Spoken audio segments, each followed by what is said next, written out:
Hey, this is AJ. Welcome back to the Handyman process. In today's video, we're going to talk about uniforms or t-shirts, a little bit of branding. You see behind me here, I have two different t-shirts. I'm going to talk about which ones I get more compliments on, which ones I get more traction on, and how I kind of created both of them. So stay tuned.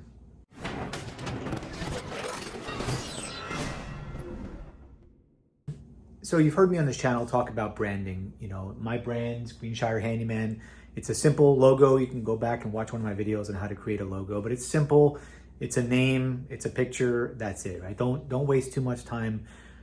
It'd be my recommendation. Don't waste too much time on trying to figure out the perfect logo. I see that with a lot of new guys. It's really not worth it. Who cares if you got a saw blade or this or that? Nobody goes with you because of your logo. Your logo is just consistency in the eyes of people in terms of branding. So just pick something simple, stick with it, that could be replicated, and then you'll be kind of done with it.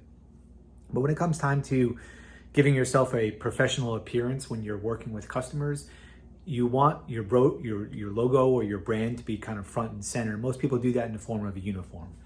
So you'll see, for example, here, when I first started off, before I had this logo, I just had a generic t-shirt with my number on the back. A lot of people start off with that. But then eventually I migrated to something like this, which is, again, it's my simple logo. I have it on the back and on the front. I also have my name so that when I show up to people's houses, they forget who I am. It's very easy to see who I am. So there's a couple different ways to do these types of t-shirts. Before I got into the handyman business, I had another side business where I ran an online retail store. I was doing drop printing, drop shipping, and a few other things.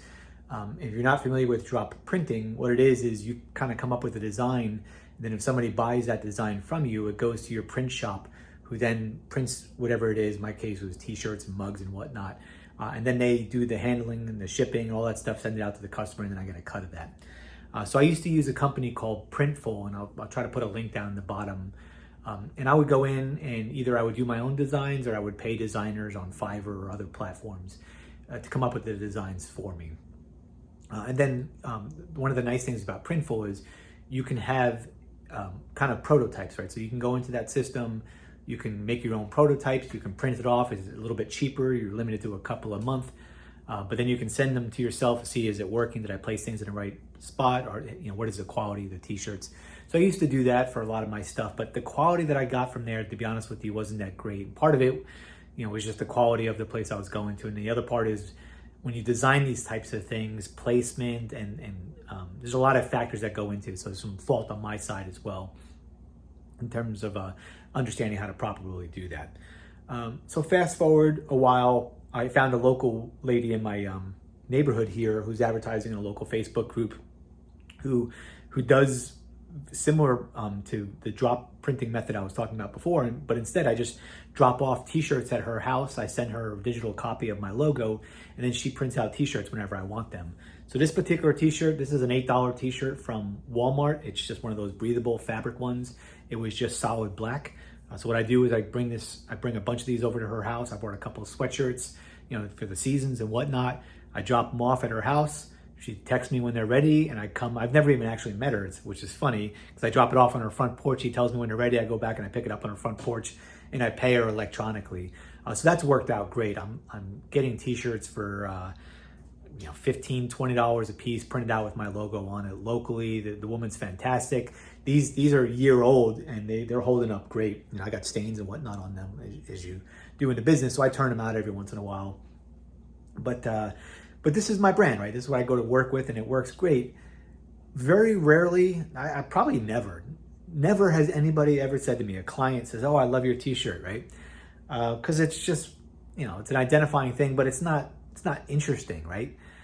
So, I was thinking about that one day, and I was on Printful, and I said, well, let me play around with some other designs, right? So I came up with this simple design, right? I went to Printful, and I put in a couple of text boxes, and I put handyman like this, right? And on the back, I put it in a big letters, right? So there's no mistaking I'm a handyman. And I did this because sometimes I need extra t-shirts, and I just wanted to mess around with it, right? So I printed several of them off. I had them shipped to me, and I started wearing them. And every time I wear this shirt, somebody compliments it. Which, again, nobody ever compliments me on this one. They always compliment me on this one. Again, this isn't branding, but when you get a compliment on something, again, it sticks in people's minds. So my recommendation is if you have somebody local to you that makes t-shirts, or you go onto Printful, make this simple design, right? I just put handy going down and man across there. I was actually gonna make one that says handy woman and put like a WO in pink over there. So if you're a handy woman, put a WO over there in pink, maybe, or do whatever you want. But if it gets compliments in my area, it's probably gonna get compliments in your area as well. So this would be my recommendation, is try it out, and if you like this and this becomes your logo, then it's a double score, right? And I don't care if you steal this. I don't have a patent on this t-shirt design. All I know is I get compliments on it.